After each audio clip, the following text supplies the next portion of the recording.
ফের সিভিক ভলান্টিয়ারের দাদাগিরি। এবার সিভিক ভলান্টিয়ারের মারে যুবকের 2 হাত ভেঙে গেল। ইসলামপুর থানার সিভিক ভলান্টিয়ারের বিরুদ্ধে অভিযোগ। কি ঘটেছিল জানবো, চঞ্চল রয়েছে আমার সঙ্গে। চঞ্চল, কথা বলবো চঞ্চলের সঙ্গে। আরো একবার জানাই, সিভিক ভলান্টিয়ারের দাদাগিরি আবারও। এবার সিভিক ভলান্টিয়ারের মারে যুবকের 2 হাত ভাঙলো। ইসলামপুর থানার সিভিকের বিরুদ্ধে অভিযোগ। চঞ্চল রয়েছে সঙ্গে, সবিস্তারে জানাবে চঞ্চল। যেমন আমি তোমাকে জানিয়ে রাখি যে ইসলামপুর শহরের যে দেশবন্ধু পাড়া এলাকায় ভাড়া ছিল ওই কার্তিক দাস নামে আক্রান্ত ওই যুবক। তার বাড়ি হচ্ছে দারিবিট এলাকার শ্যামনগর এলাকায়। সে চাকরির প্রস্তুতির জন্য কিন্তু এখানে পড়াশোনা করতো ভাড়া থেকে।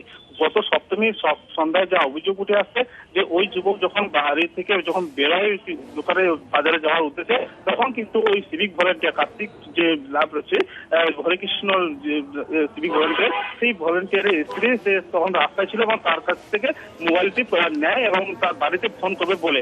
এরপরে কিন্তু ওই যুবকের মোবাইল নেওয়ার পরে ওই স্ত্রী ফোন করতেছিল, তখনই কিন্তু ওই সিভিক ভলেন্টিয়ার দেখে ফেলে। এরপরে কিন্তু ওই সিভিক ভলেন্টিয়ার কার্তিকের উপর চড়া হয়। তো চড়া হওয়ার পরে কিন্তু তার বন্ধু বান্ধবকে ডেকে বেধড়ক মারধর করে।